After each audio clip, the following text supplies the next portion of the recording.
എൻ്റെ പേര് മുഹമ്മദ് ആരിഫ് സാമുദ്ദീൻ. ഞങ്ങളുടെ എയിംസ് നാഗ്പൂരിൽ ഫൈനൽ ഇയർ സ്റ്റുഡൻ്റ് ആണ്. ഈ 2020 വഴിയാണ് കയറിയത്. എൻ്റെ റാങ്ക് 3075 ആയി. അപ്പം നമ്മൾ സ്ട്രക്ചർ ഓഫ് ആറ്റം ചാപ്റ്ററാണ് ഡിസ്കസ് ചെയ്തുകൊണ്ടിരുന്നത്. കഴിഞ്ഞ ക്ലാസ്സിൽ നമ്മൾ ഇലക്ട്രോമാഗ്നറ്റിക് റേഡിയേഷൻ്റെ ഡ്യുവൽ നേച്ചർ വരെ പറഞ്ഞായിരുന്നു. ഫോട്ടോ ഇലക്ട്രിക് എഫക്റ്റും അതിനുശേഷം ഡ്യുവൽ നേച്ചർ കാര്യം നമ്മൾ ഡിസ്കസ് ചെയ്തു. അപ്പം ഇന്ന് അടുത്ത ടോപ്പിക് നമുക്ക് ഡിസ്കസ് ചെയ്യുന്നതാണ് evidence four quantise electronic energy levels atomic spectrum. എന്താണ് ഇലക്ട്രോൺസ് നിൽക്കുന്നത് എന്താണ് സ്പെസിഫിക് എനർജി ലെവൽസിലാണെന്ന് എങ്ങനെയാണ് പ്രൂവ് ചെയ്തത്, അതാണ് അടുത്ത പറയാൻ. The speed of light depends upon the nature of the medium through which it passes. As a result, the beam of light is deviated or refracted from its original path as it passes from one way. എന്താ നമുക്കറിയാം, എന്താണ് electromagnetic radiation എന്താണ് വാക്കത്തിലൂടെ പോകാൻ പറ്റും. മീഡിയത്തിലൂടെയാണ് പോകുന്നതെങ്കിൽ എന്താണ് ഏത് medium ആണോ അതനുസരിച്ച് അതിന്റെ സ്പീഡ് മാറും. മാത്രമല്ല ഒരു മീഡിയത്തിൽ നിന്ന് വേറെ മീഡിയത്തിലേക്ക് പോകുമ്പോൾ എന്താണ് റിഫ്രാക്ഷൻ എന്ന ഫിനോമിന നമുക്ക് കാണാൻ പറ്റും. So observe that when a ray of white light is passed through a prism, the wave with shorter wavelength bends more than the one with a longer wavelength. Since ordinary white light consists of waves with all the wavelengths in the visible range, a ray of white light is spread out into a spectrum called spectrum. അത് ഒരു പ്രിസത്തിലൂടെ നമ്മൾ white light കടത്തി വിട്ടാൽ ഇതാണത് visible ആയിട്ടുള്ള എല്ലാ wave ഉള്ള radiation ആയിട്ട് split ചെയ്യും. റെയിൻബോ എന്നൊക്കെ പറയുന്നത് അങ്ങനത്തെ ഒരു ഒക്കറൻസ് ആണ്, നമുക്കറിയാം. അപ്പൊ ഇങ്ങനെ വൈറ്റ് ലൈറ്റ് ഇങ്ങനെ പല വേവ് ലെങ്ത്തിലുള്ള ലൈറ്റ് ആയിട്ട് സ്പ്ലിറ്റ് ചെയ്യുന്നത് നമ്മൾ എന്താണ് ഈ അറേഞ്ച്മെന്റ് സ്പെക്ട്രം എന്നാണ് വിളിക്കുന്നത്. The light of the red color which has longest wavelength is deviated the least, while the violet light which has the shortest wavelength is deviated the most. നമ്മൾ white light ആണ് കടത്തി വിടുന്നതെങ്കിൽ ഇവിടുത്തെ ഏറ്റവും കുറച്ച് deviation ഉള്ളത് ഏതാ, ഏറ്റവും കൂടുതൽ വേവ് ലെങ്ത് ഉള്ള ഇവിടെ ആയിരിക്കും റെഡ് വരുന്നത്. ഏറ്റവും കൂടുതൽ ഡീവിയേഷൻ ഉള്ളത് ഏറ്റവും കുറഞ്ഞ വേവ് ലെങ്ത് ഉള്ള റേഡിയേഷൻ. അപ്പം ഇവിടെ ആയിരിക്കും വയലറ്റ് വരുന്നത് എന്നാണ് പറയുന്നത്. The spectrum of violet we can see ranges from violet at 7.5 × 10⁻14 Hz to red at 4 × 10⁻14 Hz. നമ്മൾ നോക്കുകയാണെങ്കിൽ ഇവിടെ ഈ സ്പെക്ട്രം ഉണ്ടായിരിക്കുന്നത് അങ്ങനെയാണ്. ഓരോ കളറിലുള്ള ലൈറ്റ് എന്താണ് കണ്ടിന്യൂസ് ആയിട്ടാണ് ഇരിക്കുന്നത്. വെച്ചാൽ വയലറ്റിന് ശേഷം എന്താണ് നമുക്ക് ഇൻഡിഗോ, ബ്ലൂ, ഇതിനിടയിൽ ഗ്യാപ്പ് ഇല്ല. ഒരു ലൈറ്റ് വേറൊരു ലൈറ്റ് ആയിട്ട് മെർജ് ചെയ്താണ് നിൽക്കുന്നത്. അപ്പൊ ഇങ്ങനെയുള്ള ഒരു സ്പെക്ട്രത്തിനെ നമ്മൾ വിളിക്കുന്നതാണ് എന്ത് കണ്ടിന്യൂസ് സ്പെക്ട്രം എന്ന് വിളിക്കുന്നത്.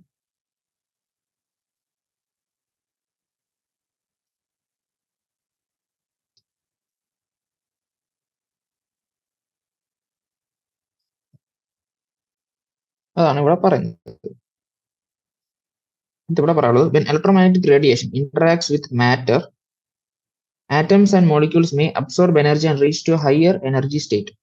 With higher energy, these are in an unstable state. For returning to the normal state, the atoms and molecules emit radiations in various regions of the electromagnetic spectrum. ഇതെന്താണ് പറയുന്നത്, ഇപ്പോൾ ആറ്റത്തിന് ചുറ്റുമുള്ള ഇലക്ട്രോൺസ് ഓരോ ഓർബിറ്റിൽ നിൽക്കുകയാണ്. ഇതിലേക്ക് നമ്മളൊരു എനർജി കൊടുക്കണം, ഹീറ്റോ ലൈറ്റോ ഏതെങ്കിലും രീതിയിൽ നമ്മൾ എനർജി കൊടുക്കുകയാണെങ്കിൽ എന്താ അവിടെയുള്ള ഇലക്ട്രോൺസ് ഒരു ഹയർ എനർജി ലെവലിലേക്ക് ഷിഫ്റ്റ്. ഇപ്പോൾ ഒരു ഓർബിറ്റ് ആണെങ്കിൽ അടുത്ത ഓർബിറ്റ് എത്തും. ഇവിടേക്ക് ഇലക്ട്രോൺ എനർജി കിട്ടിക്കഴിഞ്ഞാൽ എന്താണ് ഹയർ എനർജി ലെവലുള്ള ഒരു ഓർബിറ്റിലേക്ക് മാറും.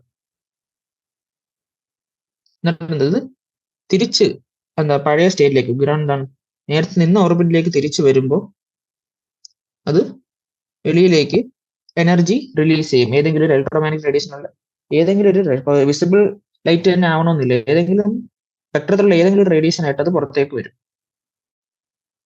അതാണ് ഇവിടെ പറയുന്നത്.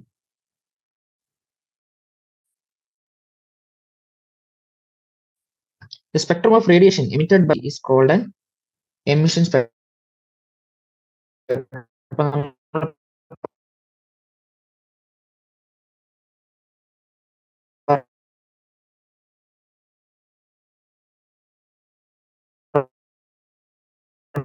ഓൾറെഡി എന്താണ് ഹയർ എനർജിയിൽ ഒരു എമിഷൻ സ്പെക്ട്രം എന്ന് വിളിക്കും. atoms, molecules or ions that have absorbed radiation are said to be excited. എന്ന് ഓൾറെഡി പറഞ്ഞു ഇലക്ട്രോൺ എനർജി കിട്ടുമ്പോൾ അതെന്താ ഒരു ഹയർ എനർജി ഉള്ള ഓർബിറ്റിലേക്ക് ഇലക്ട്രോൺ ഷിഫ്റ്റ് ചെയ്യുന്നു പറഞ്ഞു. അപ്പൊ അങ്ങനെ എനർജി കിട്ടി നിൽക്കുന്ന സ്റ്റേറ്റിനെ നമ്മൾ എക്സൈറ്റഡ് സ്റ്റേറ്റ് എന്നാണ് വിളിക്കുന്നത്. To produce an emission spectrum, energy is supplied to a sample by heating it or irradiating it, and the wavelength or frequency of the radiation emitted as the sample gives up the absorbed energy is recorded. നമ്മൾ already പറഞ്ഞു emission spectrum നമ്മൾ പറഞ്ഞു. തിരിച്ച് ground സ്റ്റേറ്റിലേക്ക് വരുമ്പോൾ, excited സ്റ്റേറ്റിൽ നിന്ന് ground സ്റ്റേറ്റിലേക്ക് വരുമ്പോൾ അത് പുറത്ത് വിടുന്ന എനർജി അല്ലെങ്കിൽ റേഡിയേഷൻ അത് നമ്മൾ റെക്കോർഡ് ചെയ്ത് അതിനെയാണ് എമിഷൻ സ്പെക്ട്രം എന്ന് പറയുന്നത്. അടുത്ത അബ്സോർപ്ഷൻ സ്പെക്ട്രം എന്താണ്?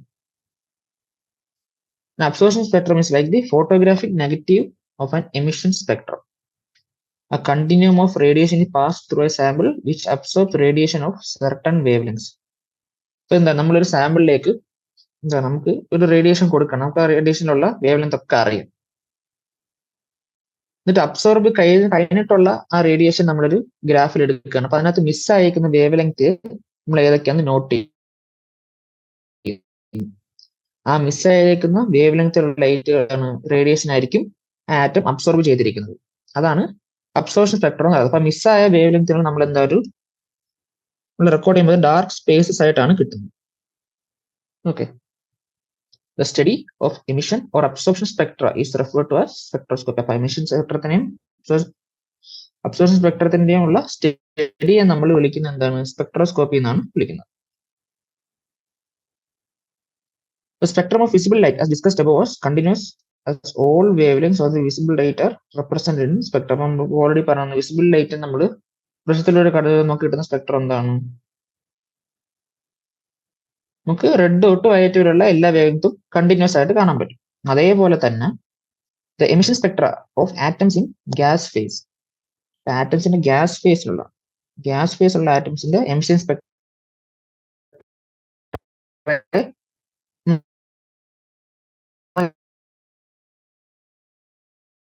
റെക്കോർഡ് ചെയ്ത് നമുക്ക് കിട്ടുന്ന സാധനമാണ് ലൈൻ സ്പെക്ട്രം. നമ്മൾ അറിഞ്ഞിരിക്കും. The emission spectra of atoms in the gas phase, on the other hand, do not show a continuous spread of wavelength from red to violet. Rather, they emit light only at specific wavelengths with dark spaces between them. അപ്പൊ നമ്മൾ white light കടത്തി കിട്ടുമ്പോൾ നമുക്കൊരു continuous spectrum ആയിട്ട് എന്താണ് നമ്മൾ വയലറ്റോട്ട് റെഡോടെ എല്ലാ radiation ഇടയിൽ ഗ്യാപ്പ് ഒന്നുമില്ല. അത് കണ്ടിന്യൂസ് ആയിട്ട് ഒരു വേവ്ലെങ്ത് ഉള്ള ലൈറ്റ് വേറൊരു വേവ്ലെങ്ത് ലൈറ്റ് ആയിട്ട് ഇടയിൽ ഗ്യാപ്പുകൾ കാണാറില്ല. പക്ഷെ നമ്മൾ ഗ്യാസ് ഫേസിലുള്ള ഒരു ആറ്റത്തിന്റെ എമിഷൻ സ്പെക്ട്രം എടുത്താൽ അതിന് ഇടയിൽ ഇങ്ങനെ ഗ്യാപ്പുകൾ കാണും. റേഡിയേഷൻ എന്താ ലൈൻ ആയിട്ടാണ് കാണാൻ പറ്റും. അതിന്റെ ഡയഗ്രം നമുക്ക് ഇവിടെ കാണാൻ പറ്റുന്നുണ്ടോ? ഇതുപോലെ ഇടയിൽ കുറെ ഗ്യാപ്പുകളുണ്ട്. ഇങ്ങനെ ഗ്യാപ്പുകൾ കിട്ടുന്നുണ്ടോ ലൈൻ ആയിട്ട് കാണുന്നതുകൊണ്ട് നമ്മൾ ലൈൻ സ്പെക്ട്രം എന്നും വിളിക്കാറുണ്ട്. Because the emitted radiation is identified by the appearance of bright lines in the spectra. നമ്മൾ ഓൾറെഡി കണ്ടതാണ്. Line emission spectra are of great interest in the study of electronic structure. Each element has a unique line emission spectrum. The characteristic lines in atomic spectra can be used in chemical analysis to identify unknown atoms in the same way as fingerprints are used to identify. ഓരോ ആറ്റത്തിന് എന്താണ് ഓരോ unique ആയിട്ടുള്ള line emission Spectra ആയിരിക്കും. ഇപ്പൊ hydrogen ഉള്ള emission Spectra ആയിരിക്കത്തില്ല വേറെ ഏതെങ്കിലും അതേപോലെ ഒരു ആറ്റത്തിന്. ഇപ്പം നമുക്ക് ഒരു ആറ്റം കയ്യിലുണ്ട്. ഓക്കെ, നമുക്ക് ഒരു കയ്യിൽ ഒരു ഹൈഡ്രജൻ ആറ്റം ഉണ്ട്, വേറെ കയ്യിൽ വേറൊരു ആറ്റം ഉണ്ട്. അപ്പം നമ്മൾ ഹൈഡ്രജൻ ആറ്റം സ്പെക്ട്രം എടുക്കുന്നു, ഈ കയ്യിലുള്ള അറിഞ്ഞൂടാത്ത ആറ്റത്തിന് സ്പെക്ട്രം എടുക്കുന്നു. ഇപ്പൊ രണ്ടിന്റെയും സ്പെക്ട്രം ഒരേപോലെ വന്നാൽ നമുക്ക് ഉറപ്പിച്ച് പറയാം എന്താണ് നമുക്ക് അറിഞ്ഞൂടാത്ത ആറ്റം ഹൈഡ്രജൻ ആറ്റം തന്നെയാണ്. കാരണം അത്രയും സ്പെസിഫിക് ആണ് ഒരു ആറ്റത്തിന്റെ സ്പെക്ട്രം എന്ന് പറയുന്നത്. അതുകൊണ്ട് ആൾക്കാരുടെ ഫിംഗർ പ്രിന്റ് എന്ന പോലെ ആറ്റംസിന്റെ ഐഡന്റിഫൈ ചെയ്യാനുള്ള ഒരു വഴിയാണ് ലൈൻ എമിഷൻ സ്പെക്ട്രം എന്ന് പറയുന്നത്.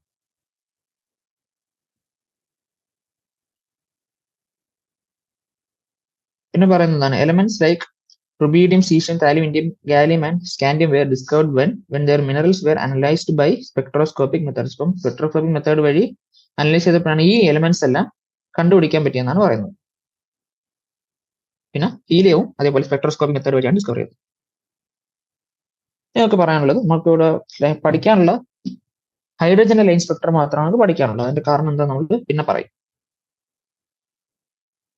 When an electric discharge is passed through gaseous hydrogen, the H2 molecules dissociate and the energetically excited hydrogen atoms produce consists of several series of lines named after their discoverers. അപ്പൊ നമ്മള് hydrogen molecule നമ്മൾ എന്താണ് gauges hydrogen അല്ല, ആ കാര്യം നമ്മൾ എന്താണ് electric discharge അതിലൂടെ കടത്തി വിട്ടു. അപ്പൊ നമുക്കൊരു എമിഷൻ സ്പെക്ട്രം കിട്ടി, ലൈൻ സ്പെക്ട്രം കിട്ടി. അപ്പം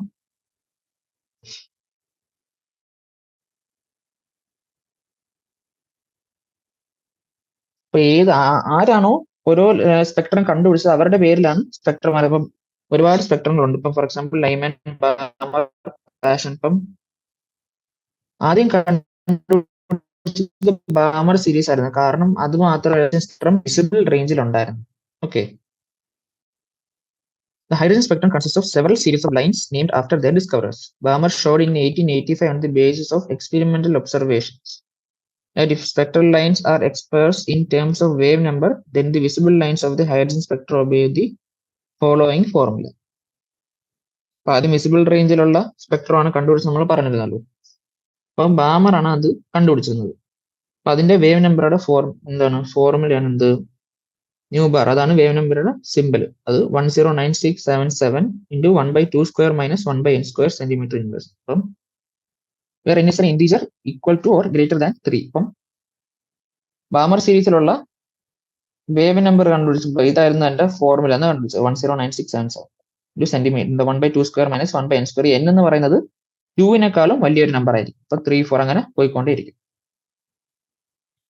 ഈ ഇതിനാണ് ബാമർ സീരീസ് എന്ന് നമ്മൾ വിളിച്ചു. ഇത് മാത്രമാണ് വിസിബിൾ റീജിയൻ ഉണ്ടായിരുന്നത് നമ്മൾ പറഞ്ഞു. അതിനുശേഷം എന്താണ്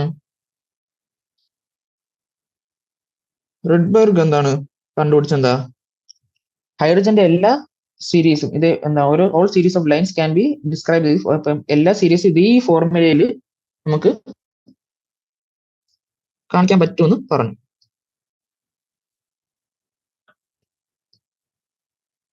എന്താണ് number is equal to 109677 into 1/n1 square minus 1/n2 square. നമ്മൾ പറഞ്ഞു എന്താണ്, ഒരു ഓർബിറ്റിൽ നിന്ന് വേറെ ഓർബിറ്റിലേക്ക് ഇലക്ട്രോൺ എനർജി കിട്ടി എക്സൈറ്റഡ് ആവുന്നു, തിരിച്ചെന്താണ് എനർജി റിലീസ് ചെയ്തുകൊണ്ട് പഴയ ഗ്രൗണ്ട് സ്റ്റേറ്റിലേക്ക് തിരിച്ചു വരുന്നു എന്ന് നമ്മൾ പറഞ്ഞു. ഓക്കെ. അപ്പം ഇതെങ്ങനെയാണ് നമ്മൾ ഓരോ സീരീസ് ഉണ്ടെന്ന് പറയുമ്പോൾ നമ്മൾ ആലോചിക്കത് ന്യൂക്ലിയസ്, ഹൈഡ്രജനകത്തിന്റെ ന്യൂക്ലിയസ് ആണെന്ന് വിചാരിക്കുക. അതിന് ചുറ്റും പല എനർജി ലെവലുള്ള ഓർബിറ്റ്സ് ഉണ്ടെന്ന് വിചാരിക്കാം. ഓക്കെ. എന്നിന്റെ വാല്യൂ 1, 2, 3, 4 അങ്ങനെ പോയിക്കൊണ്ടിരിക്കുക.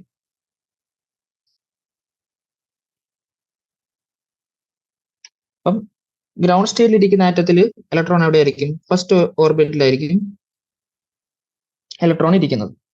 എനർജി കിട്ടിക്കഴിഞ്ഞാൽ എന്താ, ഈ ഇലക്ട്രോണിന് ഏത് ഓർബിറ്റിലേക്ക് വേണമെങ്കിലും ചാടാം, ഹയർ എനർജി ഉള്ള ഏതൊരു ഓർബിറ്റിലേക്ക് വേണമെങ്കിലും പോവാം.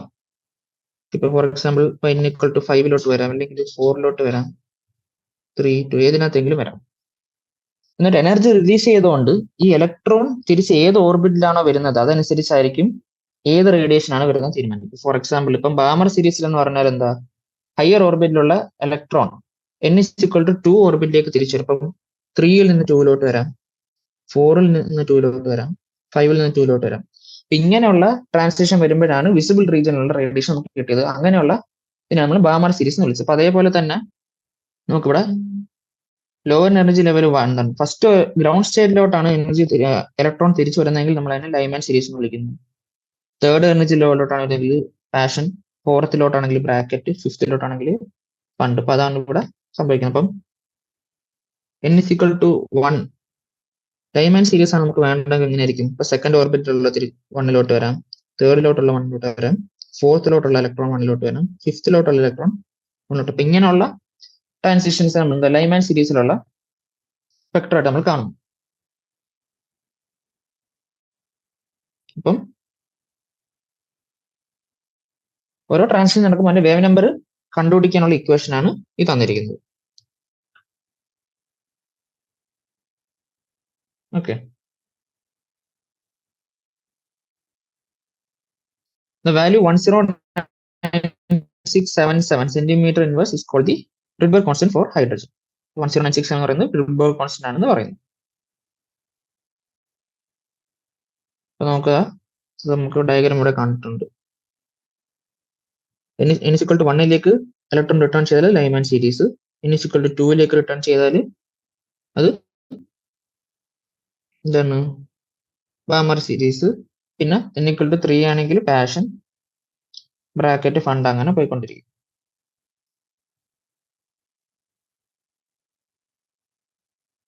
Of all the elements, hydrogen atom has the simplest line spectrum. Line spectrum becomes more and more complex for heavier atoms. There are, however, certain features which are common to all line spectra. നമുക്ക് ഹൈഡ്രജന് മാത്രം line spectrum എന്താണ് നമ്മൾ study ചെയ്തുള്ളൂ, കാരണം ബാക്കിയുള്ള ആറ്റത്തിന്റെ എല്ലാം ഭയങ്കര complex ആയിരുന്നു.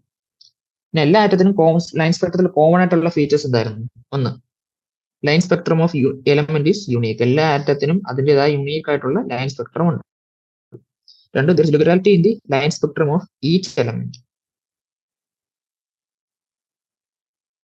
ഇപ്പം എല്ലാത്തിന്റെ ലൈൻ സ്പെക്ട്രം എടുത്താലും എല്ലാത്തിനും റെഗുലാരിറ്റി ഉണ്ട്. ഇപ്പൊ ട്രാൻസിഷൻ നടക്കുമ്പോൾ ഓരോ ട്രാൻസിഷൻ നടക്കുമ്പോൾ ഓരോ തരം സ്പെക്ട്രം നമുക്ക് അവിടെ കാണാൻ പറ്റും. അത് എല്ലാ ആറ്റത്തിനും ഒരേപോലെ ഉണ്ടായിരുന്നു. അപ്പൊ ഈ കാര്യങ്ങൾ വന്നപ്പോൾ ഈ സിമിലാരിറ്റീസ് കണ്ടപ്പോഴാണ് എന്ത് ബോറിന്റെ ആറ്റം മോഡൽ വന്നത്. നമുക്ക് നോക്കാം അത്. Bohr was the first to explain quantitatively the general features of the structure of hydrogen atom and its spectrum. He used Planck's concept of condensation of energy. Though the theory is not the modern quantum mechanics, it can still be used to rationalize many points in the atomic structure and spectrum. Bohr എന്താണ് ചെയ്തത്? പ്ലാങ്ക്സിന്റെ quantum model ഉപയോഗിച്ച് എന്താണ് ആറ്റത്തിന്റെ structure explain ചെയ്യാൻ നോക്കി. അയാളുടെ postulates എന്തൊക്കെയാണ്? Electron in the hydrogen atom can move around the nucleus in a circular path of fixed radius and energy. These paths are called orbits, stationary states, or allowed energy states. These orbits are arranged concentrically around the nucleus. അപ്പോൾ ഇയാൾ എന്താണ് first postulate എന്താണ് പറഞ്ഞത്? ന്യൂക്ലിയസിന് ചുറ്റും fixed energy ലെവലുള്ള കുറെ പാത്തുകളുണ്ട്, അല്ലെങ്കിൽ stationery States, energy States, അല്ലെങ്കിൽ orbits ഉണ്ട്. ഇതിലൂടെയാണ് ഇലക്ട്രോൺ നീങ്ങുന്നതെന്ന് ആദ്യം പറഞ്ഞു. രണ്ട്, the energy of an electron in the orbit does not change with time. However, the electron will move from a lower energy stationary state to a higher stationary state when a required amount of energy is absorbed by the electron. ഇപ്പൊ എന്താണ് പറയുന്നത്? ഒരു nucleus to electron നീങ്ങിക്കൊണ്ടിരിക്കുമ്പോൾ ഇതിന്റെ എനർജിയിൽ change ഉണ്ടാവുന്നില്ല. പക്ഷേ for example ഒരു ഇലക്ട്രോണിന് energy കിട്ടുകയാണെങ്കിൽ, ഒരു ഫിക്സ്ഡ് എമൗണ്ട് ഓഫ് എനർജി കിട്ടുകയാണെങ്കിൽ റിക്വയർഡ് എമൗണ്ട് ഓഫ് എനർജി കിട്ടണം, എന്നാലേ അത് ഹയർ ഓർബിറ്റിലേക്ക് പോകത്തുള്ളൂ. എന്ന് വെച്ചാൽ ഇപ്പം ന്യൂക്ലിയസ് ഉണ്ടെന്ന് വിചാരിക്കും. ഇവിടെ first orbit, second orbit. First ഓർബിറ്റിൽ ഒരു ഇലക്ട്രോൺ ഇരിക്കാന്ന് വിചാരിക്കും. Okay, n equal to 1, n equal to 2 എന്ന് വിചാരിക്കും. ഇപ്പൊ electron n is equal to 1 നിന്ന് n is equal to 2ലേക്ക് പോവാൻ ഈ എനർജി വേണമെന്ന് വിചാരിക്കാം. n is equal to 1 to 2ലേക്ക് പോവാൻ ഈ എനർജി വേണം. ഓക്കെ, അപ്പം E/n എനർജി, എനിക്കില്ലേ ഇയുടെ ഒരു ഫ്രാക്ഷൻ ഓഫ് എനർജി കിട്ടിയെന്ന് വിചാരിക്കും. അങ്ങനെ ഒരു എനർജി കിട്ടിയാൽ ഈ ട്രാൻസിഷൻ പോസിബിൾ അല്ല, കാരണം 1നും 2നും ഇടയിൽ ഇലക്ട്രോൺ നിൽക്കാൻ വേണ്ടി ഒരു സ്ഥലമില്ല. ഇത്രയും എമൗണ്ട് ഓഫ് എനർജി കിട്ടിയാലേ അടുത്ത സ്റ്റേറ്റിലേക്ക് പോകാൻ പറ്റൂ. അതൊരു എന്താ നമ്മള് ക്വാണ്ടം മോഡൽ പോലെ ആയിരുന്നു.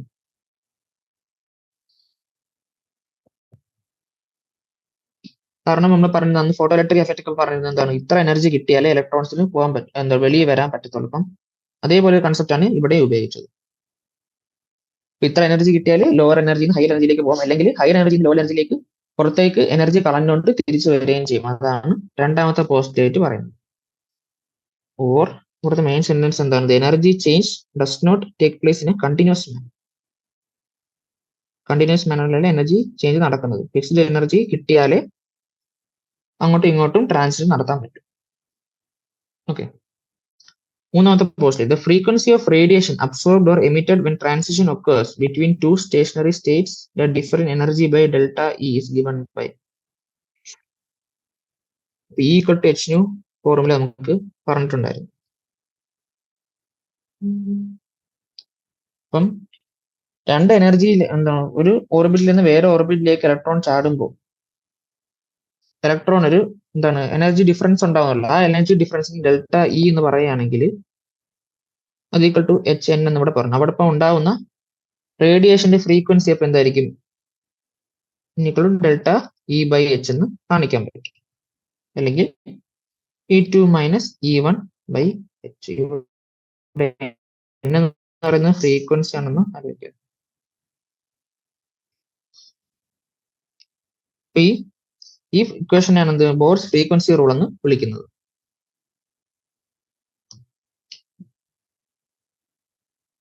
The angular momentum of an electron is quantized. In a given stationary state, it can be expressed as in equation. അപ്പം നാലാമത്തെ പ്രോസസ് എന്താണ്? ഒരു ഇലക്ട്രോൺ ആംഗുലർ മൊമെന്റം അതും ആണെന്ന് പറഞ്ഞു. നമുക്ക് എം വി ആർ എന്ന് പറയുന്നത് എന്താ? ആംഗുലർ മൊമെന്റം ഇക്വേഷൻ നമുക്കറിയാം. അത് equal to N H by 2π ആണ് പറയുന്നത്. അപ്പം ആംഗുലർ മൊമെന്റം എന്താ? ഈ എൻ എന്ന് പറയുന്നത് എന്താണ്? അത് 1 2 3 അപ്പം പോയിക്കൊണ്ടിരിക്കും. അപ്പം ഒരു ഇലക്ട്രോൺ എലോഡ് ആയിട്ടുള്ള ആംഗുലർ മൊമെന്റ് എന്ന് പറയുന്നത് എന്താണ്? എച്ച് ബൈ 2π ഒരു ഇന്റഗ്രൽ മൾട്ടിപ്പിൾ ആയിരിക്കും. ഇതിനിടയിലുള്ള വാല്യൂസ് അപ്പൊ അതിന് പറ്റത്തില്ല. അപ്പൊ അതുകൊണ്ടാണ് ആംഗുലർ മൊമെന്റവും ക്വാണ്ടൈസ്ഡ് ആണെന്ന് പറയുന്നത്.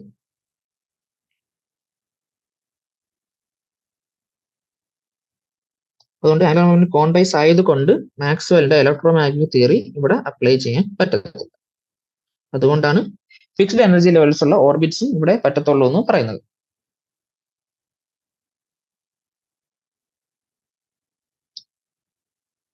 According to Bohr's theory of hydrogen atom, the stationary states of electrons are numbered n equal to 1 2 3. അപ്പോൾ ഓർബിറ്റ്സിന് നമ്പർ ചെയ്തത് 1 2 3. അപ്പൊ ഈ ഓർബിറ്റ്സിനെ വിളിക്കുന്ന എന്താ? ഈ നമ്പേഴ്സിനെ വിളിക്കുന്ന എന്താണ്? പ്രിൻസിപ്പൽ ക്വാണ്ടം നമ്പേഴ്സ് എന്ന് വിളിച്ചു. The radii of stationary states are expressed as Rn is equal to n square into a0. n square എന്ന് പറയുന്നത് ഏത് ഓർബിറ്റ് ആണോ അതാണ്. a0 എന്ന് പറയുന്നത് 52.9 പൈക്കോമീറ്റർ.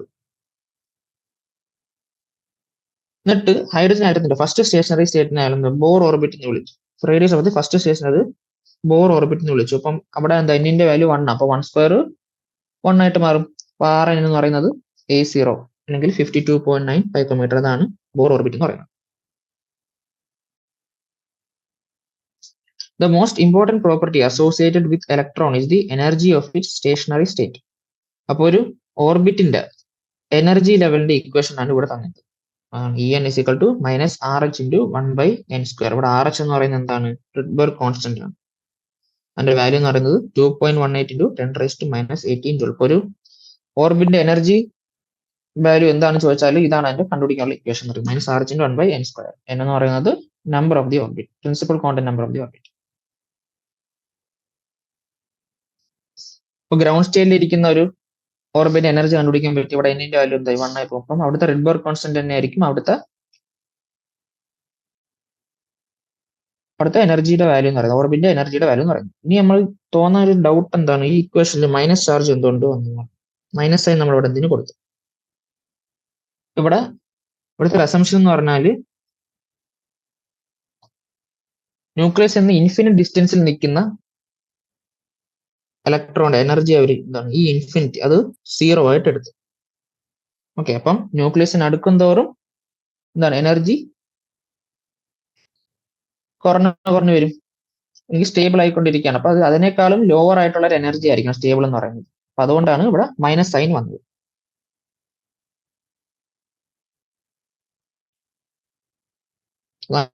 ഇവിടെ പറഞ്ഞേക്കുന്നത് electron is free from the influence of nucleus, the energy is taken as 0. അല്ലെങ്കിൽ ഇൻഫിനിറ്റിയിൽ നിൽക്കുന്ന ഇലക്ട്രോണിന്റെ എനർജിയാണ് 0. The electron in this situation is associated with the stationery state of principal quantum number n equal to infinity. അപ്പൊ ഇൻഫിനിറ്റിയിൽ നിൽക്കുന്ന അല്ലെങ്കിൽ ന്യൂക്ലിയസിന്റെ ഇൻഫ്ലുവൻസിൽ നിന്ന് ഒഴിഞ്ഞു നിൽക്കുന്ന ഇലക്ട്രോണിന്റെ പ്രിൻസിപ്പൽ ക്വാണ്ടം നമ്പർ വാല്യൂ ഇപ്പം എന്തായിരിക്കും? ഇൻഫിനിറ്റി ആയിരിക്കും എന്നാണ് പറയുന്നത്. അപ്പൊ ആ സ്റ്റേറ്റിന് നമ്മൾ അയണൈസ്ഡ് ഹൈഡ്രജൻ ആറ്റം എന്ന് വിളിക്കും. When the electron is attracted by the nucleus and is present in orbit n, the energy is emitted and its energy is stored. അപ്പം എന്താണ്? ഇൻഫിനിറ്റിയിൽ നിന്ന് ന്യൂക്ലിയസിന്റെ അടുത്തേക്ക് വരുമ്പോ എന്താ? അടുത്തേക്ക് आरिफ आपकी वॉइस नहीं आ रही है। हेलो, आपकी वॉइस नहीं आ रही थी। अभी ठीक है क्या? हाँ अभी तो आ गई, ठीक है। कितने टाइम से नहीं आ रहा है? I just check, I think okay okay, 1 minute हुआ होगा। हाँ ओके ओके.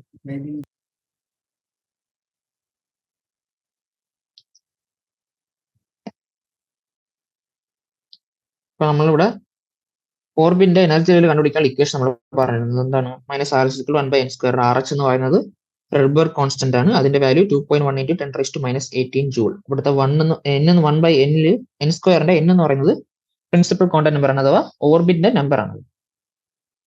ഇനി ഇക്വേഷൻ നെഗറ്റീവ് ചാർജ് എന്തുകൊണ്ട് വന്നു? അത് അസംഷൻ ആണ്. എന്താണ്?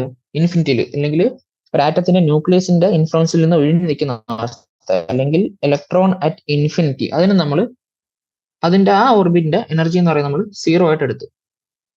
ഇപ്പൊ ഇൻഫിനിറ്റിയിൽ നിൽക്കുന്ന ആറ്റം എന്ന് പറഞ്ഞാൽ, അല്ലെങ്കിൽ ന്യൂക്ലിയസിന്റെ ഇൻഫ്ലുവൻസിൽ അല്ലാത്ത ഇലക്ട്രോണിനെ നമ്മൾ എന്താ അങ്ങനത്തെ ഒരു അവസ്ഥ നമ്മൾ വിളിക്കുന്നത് അയനൈസ്ഡ് ആറ്റം എന്ന് വിളിക്കുന്നു. കാരണം അയനൈസ് ആയി പോകുന്ന വെച്ചാൽ ഇലക്ട്രോൺ ആറ്റിൽ നിന്ന് വിട്ടുപോയി പോകാണ്.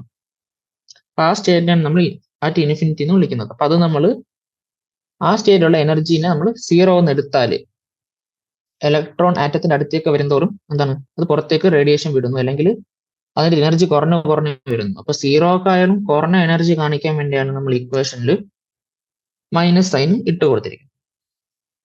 Okay.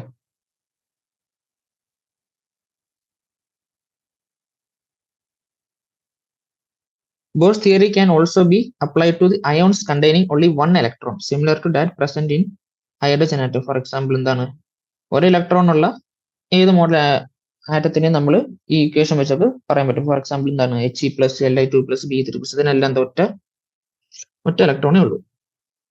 The energies of stationary states and associated with these kinds of ions are given when hydrogen like species പറയുമ്പോൾ, അല്ലെങ്കിൽ ഒറ്റ ഇലക്ട്രോൺ ഉള്ളത് പറയുമ്പോൾ എന്താ, അവിടുത്തെ എനർജിയുടെ ഇക്വേഷൻ എന്ന് പറയുന്നത് എന്താ, minus R H into one by N സ്ക്വയറിന് അതിന്റെ കൂടെ പക്ഷെ ഒരു ഇസഡ് സ്ക്വയറും കൂടെ വരുന്നു, അല്ലെങ്കിൽ അറ്റോമിക് നമ്പർ, അതും കൂടെ നമ്മൾ അതിനകത്തേക്ക് ചേർക്കുക. പിന്നെ റേഡിയസ് പറയുകയാണെങ്കിൽ എന്താ, നമ്മളവിടെ എൻ സ്ക്വയർ ഇൻറ്റു A0 പറഞ്ഞു, പക്ഷെ അതിന്റെ കൂടെ ഒരു ബൈ ഇസഡും കൂടെ ചേർക്കുക. 1 ഇലക്ട്രോൺ സ്പീഷീസ്.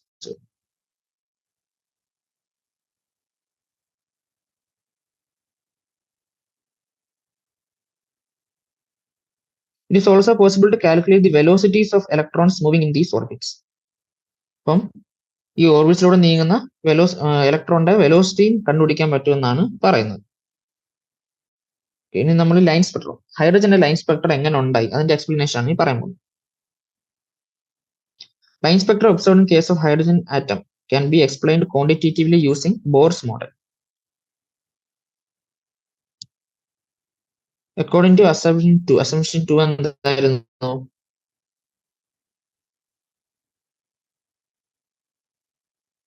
എനർജി മാറുന്നില്ല, ഫിക്സ്ഡ് എനർജിയാണ് ഓർബിറ്റ്സിനുണ്ടെന്ന് നമ്മൾ പറഞ്ഞിരുന്നു. Radiation is absorbed if the electron moves from the orbit of smaller principal quantum number to the orbit of, ഇപ്പൊ ചെറിയ പ്രിൻസിപ്പൽ ക്വാണ്ടം നമ്പറുള്ള ഓർബിറ്റിൽ നിന്ന് ഹയർ എനർജി ഓർബിറ്റിലേക്ക് പോകുമ്പോൾ എന്താണ്, എനർജി അബ്സോർബ് ചെയ്യുന്നു എന്ന് പറഞ്ഞു. മാത്രമല്ല വലിയ ക്വാണ്ടം നമ്പറുള്ള ഓർബിറ്റിൽ നിന്ന് ചെറിയ ക്വാണ്ടം നമ്പറുള്ള ഓർബിറ്റിലേക്ക് വരുമ്പോൾ എനർജി എമിറ്റ് ചെയ്യുന്നു നമ്മൾ പറഞ്ഞിരുന്നു. അങ്ങനെയാണെങ്കിൽ രണ്ട് ഓർബിറ്റ് തമ്മിലുള്ള എനർജി ഗ്യാപ്പ് എന്തായിരിക്കും, ഈ ഫൈനൽ മൈനസ് ഈ ഇനിഷ്യൽ ആണ് ഓബിയസ്ലി. അപ്പൊ അങ്ങനെ വരുമ്പോ രണ്ട് എനർജിയുടെയും എനർജി ഓർബിറ്റിന്റെയും എനർജി ഇക്വേഷൻ നമുക്ക് പറയാൻ പറ്റും, ആർ എച്ച് ബൈ എൻ ഒരു ഓർബിറ്റിന്റെ എനർജി. അപ്പൊ അതിന്റെ എനർജി ഗ്യാപ്പ് കണ്ടുപിടിക്കാനാണെങ്കിൽ രണ്ട് ഓർബിറ്റിന്റെ എനർജി നമ്മൾ എന്താണ് ഡിഫറൻസ് ചെയ്യുക, അത്രേ ഉള്ളൂ. അപ്പൊ എനർജി ഗ്യാപ്പ് കണ്ടുപിടിക്കുകയാണെങ്കിൽ ഇതാണ് ഡെൽറ്റ ഇയുടെ ഇക്വേഷൻ, 1/n1² മൈനസ് 1/n2². കാരണം ഇവിടെ സൈൻ അത് ഇക്വേഷൻ സൈൻ മൈനസും പ്ലസ് ആയിട്ട് മാറും, ഇവിടെ ചെയ്യുന്നുള്ളൂ.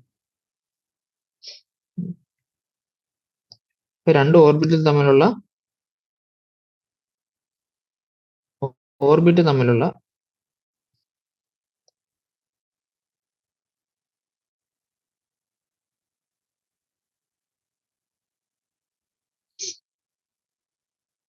പിന്നെ നേരത്തെ ട്രാൻസിഷൻ നടക്കുമ്പോൾ റിലീസ് ആകുന്ന റേഡിയേഷനിൽ ഫ്രീക്വൻസി ഡിക്കേഷൻ നമ്മൾ പറയുന്നത് അത് ഈക്വൽ ടു എച്ച് വെച്ച് nu equal to E by H. അപ്പൊ രണ്ട് ഓർബിറ്റ് തമ്മിൽ ട്രാൻസിഷൻ നടക്കുമ്പോൾ റേഡിയേഷന്റെ ഫ്രീക്വൻസി ഡിക്കേഷൻ ആയിരിക്കും ഡെൽറ്റ ഇ ബൈ എച്ച് ആയിരിക്കും. അതും ഡെൽറ്റ ഇ നമ്മൾ ഇവിടെ ഇട്ട് കൊടുത്താൽ അതിന്റെ ഇക്വേഷൻ കിട്ടും. ഓക്കെ,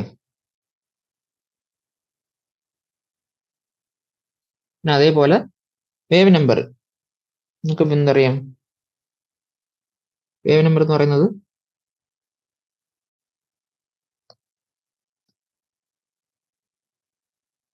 വൺ ബൈ ലാംഡ ആണ്.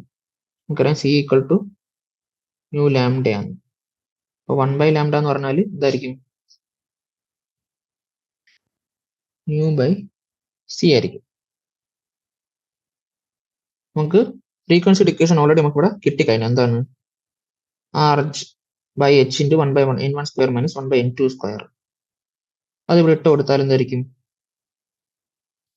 R H into one by N one square by N two square. അത് ഡിവൈഡഡ് ബൈ എന്താണ്, അത് ഡിവൈഡഡ് ബൈ സി ഇട്ട് കൊടുക്കും. അപ്പം ഫൈനൽ ഇക്വേഷൻ ഇങ്ങനെ വരും. ഇതാണ് ആർ എച്ച് ബൈ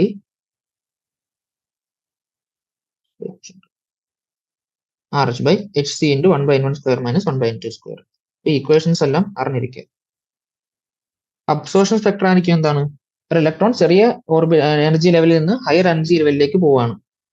അപ്പൊ അവിടെ N2 എന്ന് പറയുന്നത് N1-നെക്കാളും വലുതായിരിക്കും. അപ്പൊ എമിഷൻ സ്പെക്ട്രം വരുമ്പോൾ എന്താണ്, വലിയ എനർജി ഉള്ള ഓർബിറ്റിൽ നിന്ന് ചെറിയ എനർജി ഉള്ള ഓർബിറ്റിലേക്ക് വരികയാണ്. അപ്പൊ അവിടെ N2 എന്ന് പറയുന്നത് N1-നെക്കാളും ചെറിയ നമ്പർ ആയിരിക്കും. ആ ഡിഫറൻസ് ഒക്കെ ഉണ്ട്, അതൊക്കെ ജസ്റ്റ് അറിഞ്ഞിരിക്കുക. അടുത്ത ബോറിന്റെ മോഡലിന്റെ ലിമിറ്റേഷൻസ് എന്തൊക്കെയാണ്, അതാണ് അടുത്ത പറയാം. Bohr's model of the hydrogen atom was no doubt an improvement over Rutherford's nuclear model for the stability and effect of hydrogen-like ions. However, Bohr's model was too simple to account for the following points. അപ്പം Rutherford മോഡലിനേക്കാളും എന്തായാലും improved ആയിട്ടുള്ള മോഡലായിരുന്നു ബോറിനത്. കാരണം ഹൈഡ്രജന്റെ line സ്പെക്ട്രവും പിന്നെ അതുള്ള hydrogen like അയോൺസിന്റെ line spectrum ഒക്കെ അത് explain ചെയ്യാൻ പറ്റി. പക്ഷെ എക്സ്പ്ലെയിൻ ചെയ്യാൻ കാര്യങ്ങൾ എന്തൊക്കെയായിരുന്നു, ഒന്ന് of the hydrogen atom spectrum observed by using sophisticated spectroscopic techniques. ഇപ്പം നമ്മള് ഹൈഡ്രജന്റെ ലൈൻ സ്പെക്ട്രം എടുത്തപ്പോൾ എന്താ നമ്മൾ ലൈൻസ് ഇങ്ങനെ കണ്ടു, പക്ഷെ ആ ലൈൻസ് നമ്മൾ എന്താണ് കൂടെ നല്ല ടൂൾസ് വന്നപ്പോൾ ആ ലൈൻസിന് നമ്മൾ വീണ്ടും ഫോക്കസ് ചെയ്യാൻ പറ്റി, കൂടെ കൂടുതൽ മാഗ്നിഫൈ ചെയ്യാൻ പറ്റി. അത് കണ്ടപ്പോൾ എന്താണ് ഈ ലൈൻസിന്റെ ഇടയിലും ഓരോ ലൈനും വീണ്ടും സ്പ്ലിറ്റ് ചെയ്യാൻ പറ്റും, അതിന്റെ ഇടയിലും ഗ്യാപ്പുകളുണ്ട്.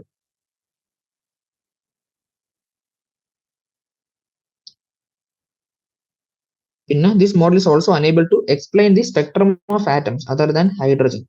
For example, helium atom which possesses only 2 electrons. അപ്പം ഹൈഡ്രജൻ അല്ലാത്ത ഒരു ആറ്റത്തിന്റെ 2 ഇലക്ട്രോൺസ് ഒക്കെ ഉള്ള ഹീലിയത്തിന്റെ പോലും എക്സ്പ്ലെയിൻ ചെയ്യാൻ പറ്റിയില്ല.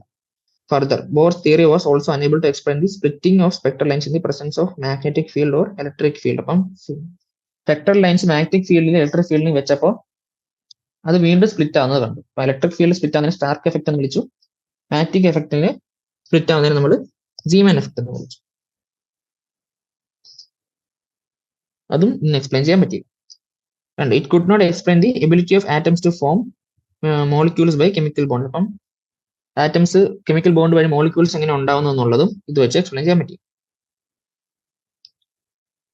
അപ്പൊ ഈ കുറവുകൾ നിർത്താൻ വേണ്ടിയാണ് നമ്മൾ quantum mechanical model of the atom വന്നത്. In view of the shortcoming of Bohr's model, attempts were made to develop a more suitable and general model for atoms. അപ്പോൾ ഈ ക്വാണ്ടം മെക്കാനിക്കൽ മോഡൽ വരാനുള്ള രണ്ട് കാര്യങ്ങൾ, ഒന്ന് ഡ്യുവൽ ബിഹേവിയർ ഓഫ് മാറ്റർ, രണ്ട് Heisenberg uncertainty principle. ഇത് രണ്ടും എന്താ നമ്മളിപ്പോൾ പഠിക്കും. ഇപ്പൊ എന്താണ് ഡ്യുവൽ ബിഹേവിയർ ഓഫ് മാറ്റർ? അപ്പൊ നമ്മൾ ഇലക്ട്രോമാഗ്നറ്റിക് റേഡിയേഷൻ ലൈറ്റിന്റെ കാര്യം പറഞ്ഞപ്പോൾ നമ്മൾ എന്താണ് ലൈറ്റിന് ആദ്യം വേവ് നേച്ചർ മാത്രമേ ഉള്ളൂ എന്ന് പറഞ്ഞു, പിന്നെ അതിന് പാർട്ടിക്കൽ നേച്ചർ ഉണ്ടെന്ന് പ്രൂവ് ചെയ്തു. എന്താണ് black body radiation, photo electric effect, ഇതെല്ലാം പ്രൂവ് ചെയ്യാൻ വേണ്ടി അതിന് പാർട്ടിക്കൽ നേച്ചർ ഉണ്ടെന്ന് പറഞ്ഞു. അതേപോലെ തന്നെ മാറ്ററിനും എന്താണ് വേവ് നേച്ചർ ഉണ്ട്. മാറ്റർ നമുക്ക് പാർട്ടിക്കിൾ ആണെന്ന് നമുക്ക് അറിയാം, പക്ഷെ അതിന് വേവ് നേച്ചർ ഉണ്ടെന്ന് കണ്ടുപിടിക്കാൻ പറ്റും. അത് നമുക്ക് അറിയാം. The French physicist de Broglie in 1924 proposed that matter-like radiation should also exhibit dual behavior, that is, both particle and wave-like properties. This means that just as photon has momentum as well as wavelength, electron should also have momentum as well as wavelength. അപ്പം ഒരു ഫോട്ടോന്റെ മൊമെന്റവും wave ലെങ്ത്തും ഉള്ളത് പോലെ ഇലക്ട്രോൺസിനും momentum wave length വേണമെന്ന് D Broglie പറഞ്ഞു. ഒരു ഇലക്ട്രോണിന്റെ wave length മൊമെന്റവും തമ്മിൽ റിലേറ്റ് ചെയ്യുന്ന ഇക്വേഷൻ അയാൾ പ്രപ്പോസ് ചെയ്തു. എന്താണ്? അതാണ് lambda equal to H by P അല്ലെങ്കിൽ എച്ച് ബൈ എം വി എന്ന് പറയുന്നത്. അപ്പൊ പി എന്ന് പറയുന്നത് എന്താണ്? മൊമെന്റം ആണ്. അപ്പൊ P equal to M V മൊമെന്റത്തിന്റെ equation. അപ്പൊ എം എന്ന് പറയുന്നത് നമ്മൾ എടുക്കുന്ന ഒബ്ജക്റ്റിന്റെ മാസ്, വി അതിന്റെ velocity. De Broglie's prediction was confirmed experimentally when it was found that an electron beam undergoes diffraction. എന്താണ്? ഇലക്ട്രോൺ ബീം ഡിഫ്രാക്ഷൻ നടന്നു. നമുക്കറിയാം ഇലക്ട്രോൺ എന്ന് പറയുന്നത് ഒരു പാർട്ടിക്കിൾ ആണ്. ലൈറ്റ് നമ്മൾ അതുവരെ ലൈറ്റും അതുപോലെ റേഡിയേഷൻസ് ആണ് ഡിഫ്രാക്ഷൻ ഉണ്ടെന്ന് കണ്ടുപിടിച്ചത്. പക്ഷേ ഇലക്ട്രോൺ ബീമിന് ഡിഫ്രാക്ഷൻ ഉണ്ടെന്ന് പറഞ്ഞപ്പോൾ ഈ തിയറി കറക്റ്റ് ആണെന്ന് പ്രൂവ് ചെയ്യാൻ പറ്റി. ഇപ്പൊ ഇലക്ട്രോൺ ബീം ഡിഫ്രാക്ഷൻ നടക്കുന്നു എന്നുള്ള ആ ഫിനോമിനാണ് എന്ത്? ഇലക്ട്രോൺ മൈക്രോസ്കോപ്പിന്റെ ഡിസ്കവറിയിലേക്ക് നയിച്ചത്. It needs to be noted that according to de Broglie, every object in motion has a wave character. അപ്പോൾ ഏതൊരു ഒബ്ജക്റ്റും മൂവ് ചെയ്യുമ്പോൾ അതിനൊരു വേവ് ക്യാരക്ടർ ഉണ്ടെന്നാണ് ഡി ബ്രോഗ്ലി പറയുന്നത്. The wavelengths associated with ordinary objects are so short. അപ്പം നമ്മൾ സാധാരണ day to day കാണുന്ന ഒബ്ജക്ട്സിന്റെ വേവ് ലെങ്ത് എന്തായിരിക്കും?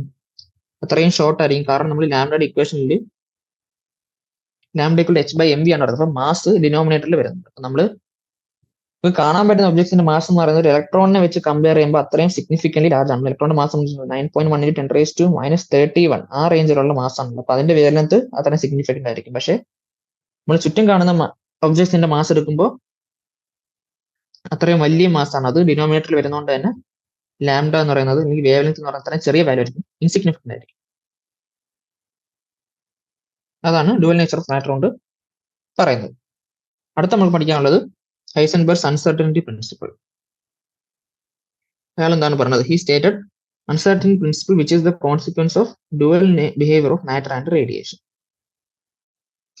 It states that it is impossible to determine simultaneously the exact position and exact momentum of an electron. അപ്പം എന്താണ് Heisenberg's uncertainty principle പറയുന്നത്?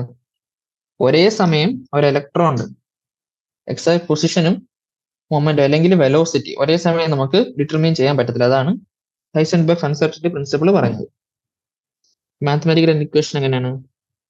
Delta X into delta P greater than or equal to H by 4. Delta X എന്ന് പറയുന്നത് position term ആണ്. Delta P എന്ന് പറയുന്നത് momentum. ഇപ്പൊ delta P നമുക്ക് എന്താ? എം ഡെൽറ്റ വി എന്ന് എഴുതാം. മാസ് കോൺസ്റ്റന്റ് ആണല്ലോ. അപ്പം ചേഞ്ച് ഇൻ വെലോസിറ്റി അതാണ് ഡെൽറ്റ വി. അല്ലെങ്കിൽ ഫൈനൽ ഇക്വേഷൻ നമുക്ക് ഇങ്ങനെ വേണമെങ്കിൽ എഴുതാം. എന്താണ്? Delta X into delta V greater than or equal to H by 4πm. Delta X എന്ന് പറയുന്നത് uncertainty in position, delta V എന്ന് പറയുന്നത് അൺസർട്ടനിറ്റി ഇൻ വെലോസിറ്റി.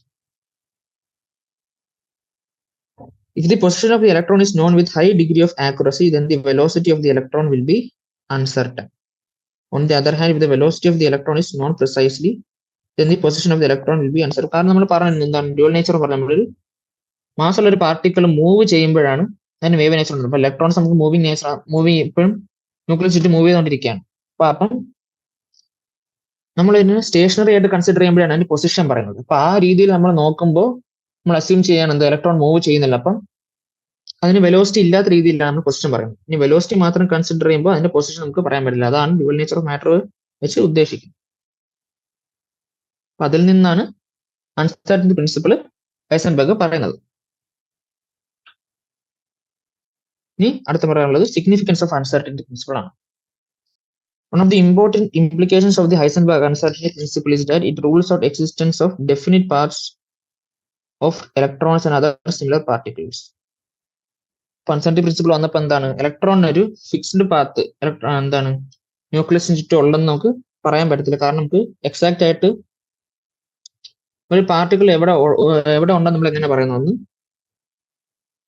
അതിന്റെ പൊസിഷൻ വെച്ച്, രണ്ട് അതിന്റെ വെലോസിറ്റി. ഇപ്പൊ ഇവിടെ ഒരു ഇലക്ട്രോൺ ചുറ്റും ഒരു ഫോർ എക്സാമ്പിൾ ഡയഗ്രമാറ്റിക്കൽ പറയുകയാണെങ്കിൽ ന്യൂക്ലിയസ് ഉണ്ട്, ഇവിടെ ഇലക്ട്രോൺ ഉണ്ട്. ഓക്കെ, ഈ സമയത്ത് ഇവിടെ നമുക്കറിയാം ഇലക്ട്രോൺ ഇങ്ങോട്ടാണ് നീങ്ങുന്നതെന്ന് നമ്മൾ പറഞ്ഞാൽ അടുത്ത സെക്കൻഡിൽ ഇവിടെ എത്തുമെന്ന് നമുക്ക് പ്രെഡിക്റ്റ് ചെയ്യാൻ പറ്റും അല്ലേ?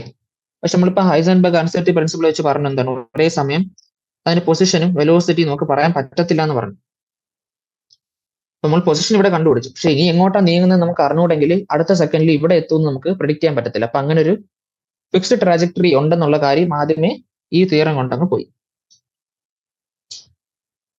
അതാണ് ഇവിടെ പറയുന്നത്. If you know where a body is at a particular instant and if you also know its velocity and forces acting on it at that instant we can tell where the body would be some time later. അതാണ് പറയുന്നത്. ഇപ്പൊ ഇവിടെയാണ് ഒരു object ഉണ്ടോന്ന് അറിയാം, ഇതാണ് അതിന്റെ velocity, ഇതാണ് ആക്ട് ചെയ്യുന്ന ഫോഴ്സ് എന്നെല്ലാം നമുക്ക് അറിയാൻ പറ്റിയാൽ അടുത്ത സെക്കൻഡിൽ ഇവിടെ ഉണ്ടെന്ന് നമുക്ക് പറയാൻ പറ്റും. പക്ഷെ ഒരേ സമയം നമുക്ക് വെലോസിറ്റിയും പൊസിഷനും പറയാൻ പറ്റത്തില്ല.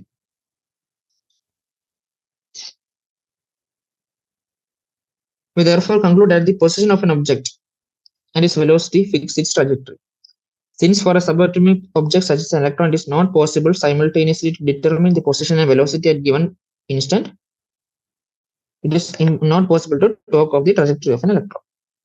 നമ്മൾ പറഞ്ഞതാണ് അടുത്തെന്താണ്, the effect of Heisenberg uncertainty principle is significant and only for motion of microscopic objects and is negligible for that of macroscopic objects. അപ്പൊ എന്താണ്, ഇലക്ട്രോൺസ് പോലെയുള്ള ഇത്രയും ചെറിയ പാർട്ടിക്കിൾസിന്റെ കാര്യത്തിൽ ഹൈസൻബർഗ് അൺസർട്ടി പ്രിൻസിപ്പിൾ സിഗ്നിഫിക്കന്റ് ആവും. കാരണം നമ്മൾ ഓൾറെഡി പറഞ്ഞ ഇക്വേഷൻ എന്താണ്, delta X into delta V greater than or equal to h/4πm. ഈ ഇക്വേഷനിൽ എന്താണ്, ഇവിടെ മാസ് എന്ന് പറയുന്നത് ഡിനോമിനേറ്ററിലാണ് വരുന്നത്. ഓക്കെ, അപ്പൊ അതിന്റെ ഒരു എക്സാമ്പിൾ ഇവിടെ തന്നിട്ടുണ്ട്. ഇപ്പം ഡിനോമിനേറ്ററിൽ മാസ് വരുന്നതുകൊണ്ട് എന്താ, ഈ ടേം മൊത്തത്തിൽ ഇത്രയും ചെറിയ ഒരു ക്വാണ്ടിറ്റി ആയിട്ട് മാറും. അപ്പൊ അതിന്റെ എക്സാമ്പിൾ വന്നിരിക്കുന്ന ഒരു മില്ലിഗ്രാം മാസ് ഉള്ള ഒരു ഒബ്ജക്റ്റിനെ കൺസിഡർ ചെയ്യുകയാണെങ്കിൽ നമ്മൾ ഈ ഇക്വേഷൻ ഇട്ട് കൊടുത്താൽ ഡെൽറ്റ എക്സ് ഡെൽറ്റ വിന്റെ വാല്യൂ എന്ന് പറയുന്നത് ഏകദേശം 10⁻⁻28 ആ റേഞ്ചിലുള്ള ആൻസർ ആണ് കിട്ടുന്നത്. അപ്പം ഡേ ടു ഡേ ലൈഫിൽ കാണുന്ന ഒബ്ജക്ട്സിന് ഇത് അത്ര സിഗ്നിഫിക്കന്റ് അല്ല, അതാണ് ഇവിടെ പറയാൻ ഉദ്ദേശിച്ചത്. പക്ഷെ അതേസമയം ഒരു ഇലക്ട്രോണിനെ കൺസിഡർ ചെയ്യുകയാണെങ്കിൽ അത് ഇവിടെ ചെയ്ത് കാണിച്ചിട്ടുണ്ട്. അവിടെ ഡെൽറ്റ എക്സും ഡെൽറ്റ വിയുടെ വാല്യൂ 10⁻⁻4 റേഞ്ചിലാണ് വന്നത്. അപ്പൊ അത് ഇത്രയും സിഗ്നിഫിക്കന്റ് ആയിട്ടുള്ള വാല്യൂ ആണ്.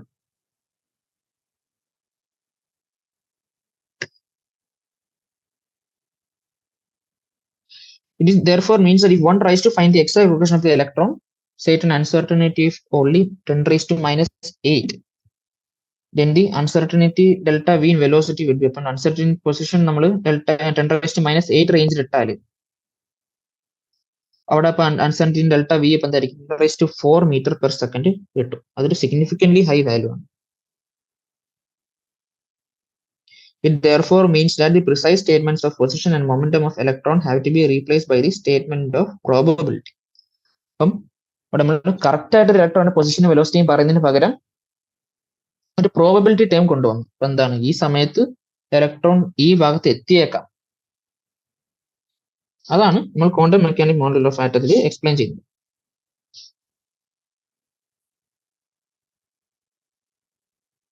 എന്തുകൊണ്ടാണ് ബോർ മോഡൽ പരാജയപ്പെട്ടത്, അതാണ് പറയുന്നത്. In Bohr model, an electron is regarded as a charged particle moving in well-defined circular orbits about the nucleus. Bohr മോഡലിൽ എന്താണ്, ന്യൂക്ലിയസിന് ചുറ്റും ഫിക്സ്ഡ് എനർജി ലെവൽസിൽ ഇലക്ട്രോൺസ് നീങ്ങുന്നു എന്ന് പറഞ്ഞു. അപ്പൊ അവിടെ ഇലക്ട്രോണിന്റെ വേവ് നേച്ചറിനെ കൺസിഡർ ചെയ്തിട്ടേ ഇല്ല.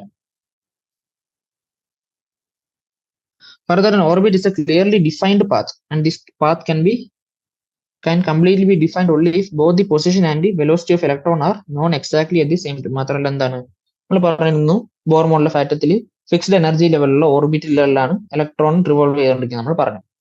ഇങ്ങനെ ഫിക്സ്ഡ് പാത്ത് ഉണ്ടെന്ന് പറയാൻ പറ്റുന്ന എപ്പോഴാണ്, ഒരേ സമയം അതിന്റെ പൊസിഷനും വെലോസിറ്റിയും അറിഞ്ഞാലേ പറ്റത്തുള്ളൂ. അത് പറ്റത്തില്ല എന്ന് നമ്മൾ ഹൈസൻബർഗ് അൺസർട്ടനിറ്റി പ്രിൻസിപ്പിളിൽ പറഞ്ഞു. അതാണ് രണ്ടാമത്തെ reason. Bohr model of the hydrogen atom therefore not only ignores dual behavior of matter but also contradicts. Bohr model ഏതൊക്കെ ഡ്യുവൽ ബിഹേവിയർ ഓഫ് മാറ്ററും ഹൈസൻബർഗ് അൺസർട്ടനിറ്റി പ്രിൻസിപ്പിൾ രണ്ടിനെയും കോൺട്രാഡിക്ട് ചെയ്യുന്നു.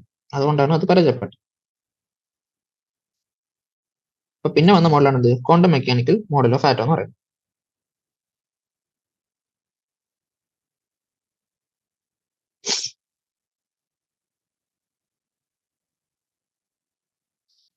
Quantum mechanics is a theoretical science that deals with the study of the motions of the microscopic objects that have both observable wave-like and particle-like properties. അപ്പൊ എന്താണ് classical mechanics എന്തായിരുന്നു? അത് ഒബ്ജക്ട്സിന്റെ particle nature മാത്രം consider ചെയ്തുള്ള കാര്യമായിരുന്നു. പക്ഷെ microscopic ഒബ്ജക്ട്സിലേക്ക് വരുമ്പോൾ എന്താണ് രണ്ടും അതിന്റെ വേവ് ക്യാരക്ടറും സിഗ്നിഫിക്കന്റ് ആയിട്ട് വരുന്നു. അപ്പൊ അതും കൂടെ കൺസിഡർ ചെയ്തുള്ള മെക്കാനിക്സ് ആയിരുന്നു എന്ത് ക്വാണ്ടം മെക്കാനിക്സ് എന്ന് പറയുന്നത്.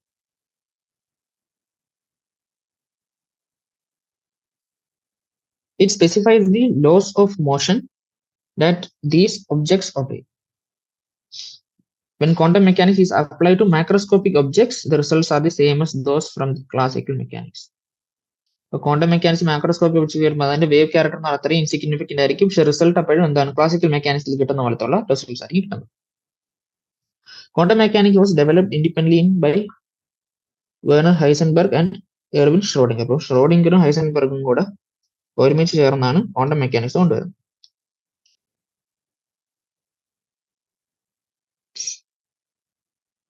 ക്വാണ്ടം മെക്കാനിക്സിന്റെ ഫണ്ടമെന്റൽ ഇക്വേഷൻ കൊണ്ടുവന്ന ആളാണ് ഷ്രോഡിംഗർ. അയാൾക്ക് അതിന് നോബൽ പ്രൈസും കിട്ടിയിട്ടുണ്ട്.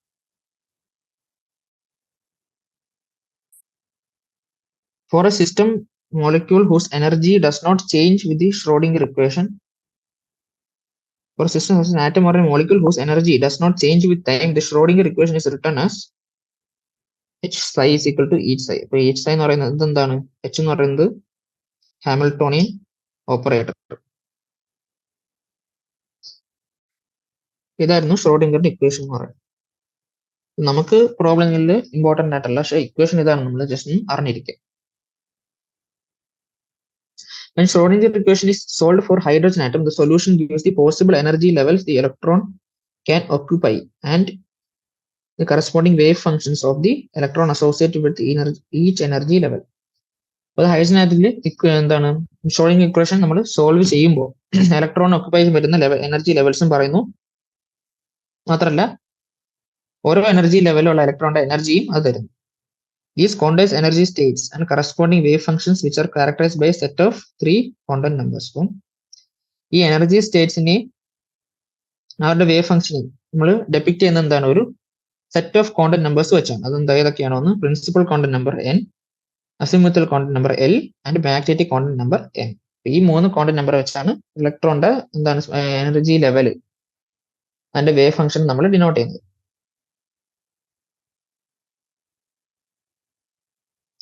ഇപ്പൊ ഒരു ഇലക്ട്രോണിന്റെ ഈ ക്വാണ്ടം നമ്പേഴ്സ് ഏതൊക്കെയാന്ന് നമുക്ക് അറിഞ്ഞാൽ ആ ഇലക്ട്രോൺ ഏത് ഓർബിറ്റിലാണ്, അത് അതിനെ കുറിച്ചുള്ള കംപ്ലീറ്റ് ഡീറ്റെയിൽസ് നമുക്ക് അതിന്റെ സ്പിന്ന് അതിന്റെ മാഗ്നറ്റിക് മൊമെന്റ് എല്ലാം ഈ ക്വാണ്ടം നമ്പേഴ്സ് വെച്ച് നമുക്ക് പറയാൻ പറ്റുന്നു. അതാണ് ഇവിടെ അതിന്റെ പ്രത്യേകത എന്ന് പറയുന്നത്.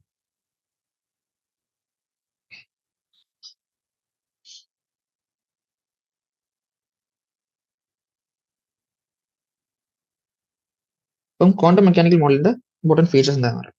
ഒന്ന്, the energy of electrons in atoms is quantized. എന്ന് വെച്ചാൽ എന്താ ഒരു ഇലക്ട്രോണിന് ഒരു ആറ്റത്തിൽ എന്താ ഒരു സ്പെസിഫിക് സെറ്റ് ഓഫ് എനർജി ലെവൽസേ കാണാൻ പറ്റത്തുള്ളൂ. അതിനിടയിലുള്ള വാല്യൂസ് ഒന്നും അതിന് കാണത്തില്ല. The existence of quantized electronic energy levels is a direct result of the wave-like property of electrons and are allowed solutions of Schrodinger wave equation. അപ്പം എന്താണ് ഇലക്ട്രോണിന്റെ വേവ് ലൈക്ക് പ്രോപ്പർട്ടിയുടെ direct influence കാരണമാണ് എന്ത് ക്വാണ്ടൈസ് ഇലക്ട്രോണിക് എനർജി ലെവൽസ് ഉള്ളതെന്ന് പറയുന്നു. 3, both the exact position and exact velocity of an electron in an atom cannot be determined simultaneously. അതാണ് നമ്മുടെ Heisenberg uncertainty principle. An atomic orbital is the wave function psi of for an electron in an atom. ഒരു ഇലക്ട്രോണിന്റെ ഒരു ആറ്റത്തിന്റെ സൈ നമ്മൾ solve എടുത്താലും കിട്ടുന്ന ആണെന്തോ ഒരു ആറ്റത്തിലുള്ള atomic orbit അല്ലെങ്കിൽ ഇലക്ട്രോൺ ആണ് പ്രോബബിൾ ആയിട്ടുള്ള പ്ലേസ് എന്ന് പറയുന്നത്. പക്ഷെ മൾട്ടി ഇലക്ട്രോൺ ആറ്റംസ് വരുമ്പോൾ അത്ര ഈസി ആയിട്ട് സോൾവ് ചെയ്യാൻ പറ്റത്തില്ല. അതും ഇതിന്റെ ഒരു പോരായ്മയായിരുന്നു.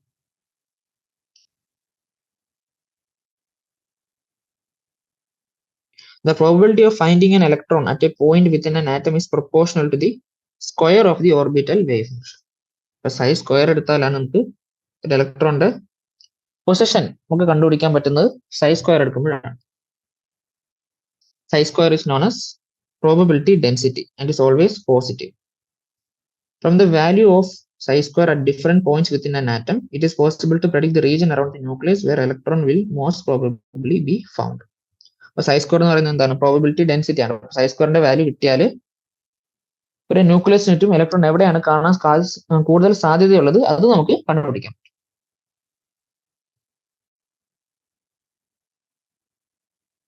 നമ്മൾ പറയുന്നത് ഓർബിറ്റൽസും quantum നമ്പേഴ്സും. A large number of orbitals are possible in an atom. Quantitatively, these orbitals can be distinguished by their size, shape, and orientation. An orbital of smaller size means there is more chance of finding the electron near the nucleus. അപ്പം നമുക്ക് ആറ്റത്തിന്റെ nucleus ചുറ്റും ഒരുപാട് orbitals consider ചെയ്യാം. അത് പല സൈസിലും ഷേപ്പിലും കാണാൻ പറ്റും. പക്ഷേ പ്രിൻസിപ്പൽ ക്വാണ്ടം നമ്പറിന്റെ വാല്യൂ എത്രത്തോളം കുറയുന്നോ അത്രത്തോളം ന്യൂക്ലിയസിന് അടുത്തായിരിക്കും ആ ഓർബിറ്റിൽ എന്ന് നമുക്ക് അറിയാൻ പറ്റും. Similarly, shape and orientation mean that there is more probability of finding the electron along certain directions. ഇപ്പോൾ ഓർബിറ്റിന്റെ ഷേപ്പ് മാറുന്ന ഇപ്പം സർക്കുലർ ഷേപ്പുള്ള ഓർബിറ്റിലാണെങ്കിൽ ഏത് സൈഡിലേക്ക് പോയാലും ഈക്വൽ പ്രോബിലിറ്റിയാണ് ഇലക്ട്രോൺ കണ്ടുപിടിക്കാൻ. ഇപ്പം സർക്കിൾ അല്ലെങ്കിൽ എന്താണ് ഇപ്പം അതിന്റെ ഷേപ്പ് അനുസരിച്ച് നമുക്ക് ഇലക്ട്രോൺ കണ്ടുപിടിക്കാനുള്ള പ്രോബിലിറ്റിയും കുറഞ്ഞു കുറഞ്ഞു വരും. ചില ഡയറക്ഷനിൽ കൂടുതലായിരിക്കും, ചില ഡയറക്ഷനിൽ കുറവായിരിക്കും. അപ്പൊ അങ്ങനെ ഷേപ്പിനെ ഡിപ്പെൻഡ് ചെയ്തിരിക്കുന്നു പ്രോബിലിറ്റി എന്ന് പറയുന്നത്. The principal quantum number n is a positive integer with value of n equal to 1, 2, 3. So principal quantum number ആണ് എന്ത് തീരുമാനിക്കുന്നത്? The size and to large extent the energy of the orbit. ഓർബിറ്റിന്റെ size depend ചെയ്തിരിക്കുന്നതാണ് principal quantum നമ്പറിനെ depend ചെയ്താണ് നിൽക്കുന്നത്. The principal quantum number also identifies the shell. With increase in value of n, the number of allowed orbital increases and are given by n square. Or the orbitals of a given value of n constitute a single shell of an atom. n equal to 1 ആണെങ്കിൽ എന്താണ് shell k ആണെന്ന് പറയാം. 2 ആണെങ്കിൽ l, അതാണ് ഇതിന്റെ basic concept എന്ന് പറയുന്നത്. 3 ആണെങ്കിൽ m, 4 ആണെങ്കിൽ n. ഇനി അസിമുത്തൽ ക്വാണ്ടം നമ്പർ എന്താണെന്ന് നോക്കാം. ഡിനോട്ട് ചെയ്യുന്നത് l വെച്ച്. Azimuthal quantum number is also known as the orbital angular momentum or subsidiary quantum number. It defines the three-dimensional shape of the orbital. ഇപ്പോൾ L എന്തിനാണ് നമ്മൾ പറയുന്നത്?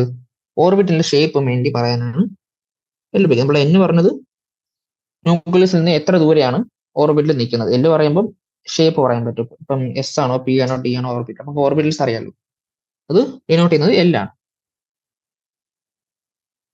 For a given value of n, L can have n values ranging from 0 to n1.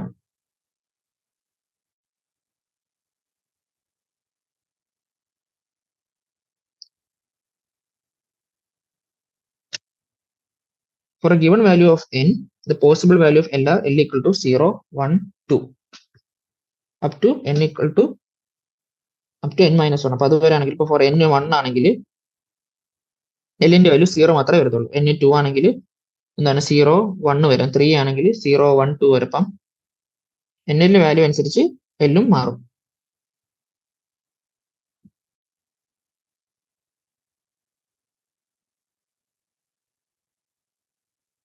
ഇതൊന്നും അത്ര important അല്ല. Basic concept ഇതാണ്.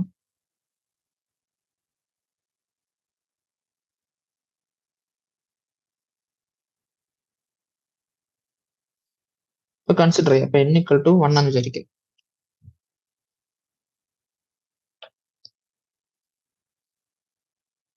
L എന്തായിരിക്കും? L 0 വരത്തുള്ളൂ. ഓക്കെ, n equal to 2 ആണെങ്കിൽ L 0 1 വരാം. n equal to 3 ആണെങ്കിൽ equal to 0, 1, 2 വരാം.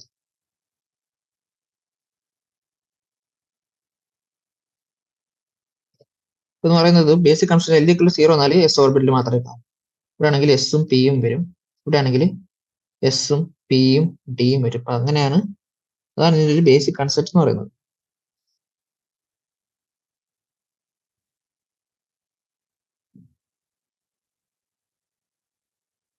n equal to 4 ആണെങ്കിലോ n equal to 4 വരുമ്പോൾ എഫ് ഓർബിറ്റിൽ വരുന്നത്. അത് എന്തുകൊണ്ടാണ്? L equal to 0, 1, 2, 3 വരെ പോസിബിൾ. അതുകൊണ്ടാണ് ഓർബിറ്റൽസിന്റെ എണ്ണം 4 വരെ വരുന്നത്. അവിടെ എസ് പി ഡി എഫ് ഓർബിറ്റലും പോസിബിൾ ആണ്. അതാണ് ഇവിടെ കാണിച്ചേക്കുന്നത്.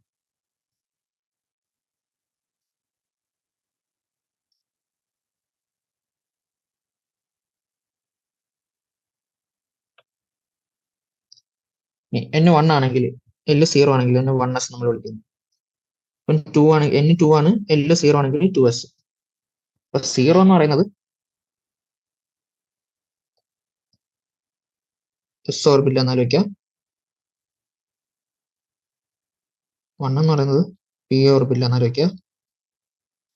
2 എന്ന് പറയുന്നത് d ആണ്. 3 എന്ന് പറയുന്നത് f ഓർബിറ്റിൽ എന്നാൽ വെക്കാം. അപ്പൊ നമുക്ക് രണ്ട് കോർഡിനേറ്റ് നമ്പേഴ്സ് തരുന്നു. n ന്റെ വാല്യൂ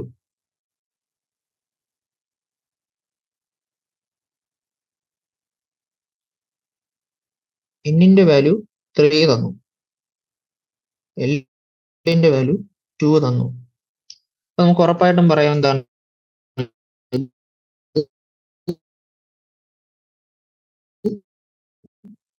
n ന്റെ വാല്യൂ 3 എന്ന് പറയുന്നത് ഇത് 3D ഓർബിറ്റിലാണ് കൃത്യമായിട്ട് പറയുന്നത് നമുക്ക് പറയാൻ പറ്റും. അതാണ് ഈ കോൺടാക്ട് നമ്പേഴ്സിന്റെ യൂസ് എന്ന് പറയുന്നത്.